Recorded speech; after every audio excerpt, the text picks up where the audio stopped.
Olha, se você já tem o seu julgamento formado, a sua opinião formada sobre os vazamentos da The Intercept Brasil, então não assista esse vídeo. Se você tem como ídolos juiz, promotor, procurador, político, presidente da República, procurou o canal errado. Lamento informar.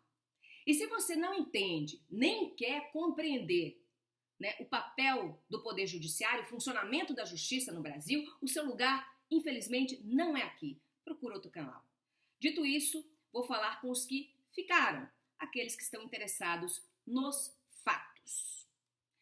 Em nome da igualdade, em nome da liberdade e em nome da fraternidade, os revolucionários franceses cortaram as cabeças do rei Luís XVI e da rainha Maria Antonieta.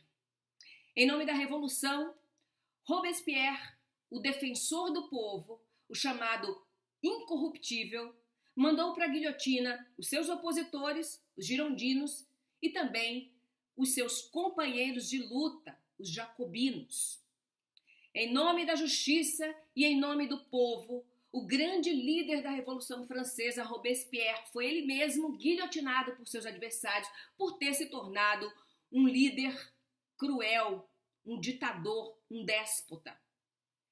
Sangue e terror mancharam os nobres ideais da Revolução Francesa. Ambição política e revanchismo hoje mancham a até então imaculada imagem da Operação Lava Jato.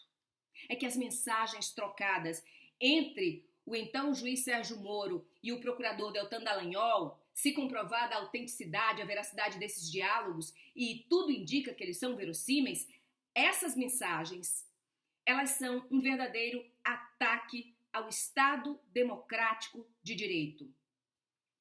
Essas mensagens, elas provam o quanto nós estávamos enganados quanto às boas intenções, tanto do juiz quanto do procurador.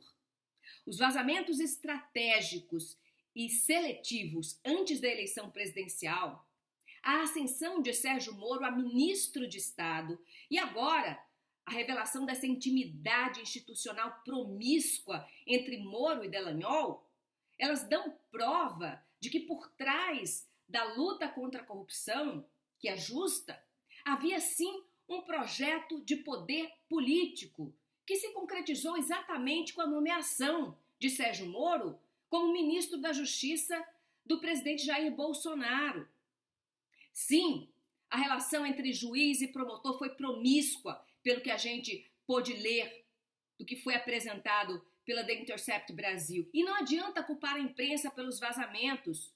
Não adianta querer agora achacar os jornalistas para que eles revelem a fonte. A nós, jornalistas, é resguardado o sigilo da fonte. Nós temos o dever de publicar aquilo que não querem que seja publicado. Cabe aí agora ao Ministério Público fazer as devidas investigações sobre quem vazou, Por que vazou. Mas a imprensa não pode ser culpada de revelar, de trazer a público. Esse é o nosso papel, garantido inclusive pela Constituição Federal do nosso país. Então, quem tem uma mínima noção, do funcionamento do Poder Judiciário, e eu tenho noção, porque eu passei 17 anos da minha vida trabalhando no Poder Judiciário, então, quem sabe como funciona a justiça, sabe também que o juiz é a figura neutra do processo. Numa ação penal, o julgador ele precisa se colocar equidistante tanto do réu quanto do órgão acusador, que no caso é o Ministério Público. Ele se coloca no meio, equidistante dessas duas partes. A imparcialidade do juiz ela é vital para o cumprimento das leis. Não é à toa que a deusa da justiça, a deusa Têmis, ela é representada como uma mulher de olhos vendados.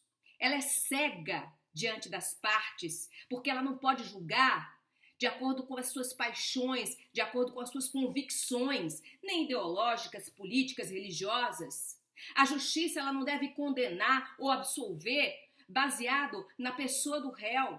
Por isso a balança que ela carrega na mão, que a deusa da justiça carrega em uma das mãos, a balança ela está harmônica. Ninguém tem um peso maior ou menor para a justiça. somos iguais perante a lei.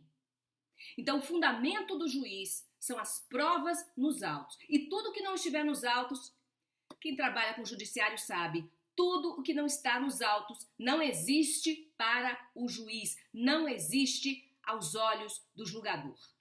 Com isso, eu não quero aqui fazer defesa, eu não quero fazer nenhum juízo de valor sobre a condenação, sobre a culpa ou inocência do ex-presidente Luiz Inácio Lula da Silva, a quem eu tanto critiquei, né, durante os 13 anos de governo do PT. Eu não tive acesso aos autos, né, da condenação de Lula e por isso eu não posso opinar sobre o mérito do processo. Mas eu conheço o papel do Poder Judiciário. Eu sei quais são as incumbências do Ministério Público e do juiz. Uma coisa é certa, o juiz ele não pode orientar qualquer das partes. O juiz ele não pode colaborar com a investigação, nem pode colaborar com a instrução penal, não pode interferir na instrução penal. Não trata-se apenas de um desvio ético. Trata-se sim de um vício processual que pode tornar nulos a investigação criminal, o processo judicial e a própria sentença condenatória. Vejam só que prejuízo para a sociedade e para a justiça. No afã de se fazer justiça, não é facultado ao juiz, não é permitido ao juiz ou ao promotor infringir as leis. Pelo contrário, o juiz ele é escravo da lei, está acorrentado às leis. Não pode julgar a revelia das leis. Se admitirmos que vale tudo para combater a corrupção e o crime, então teremos que aceitar também que as leis não valem nada e não valem para ninguém.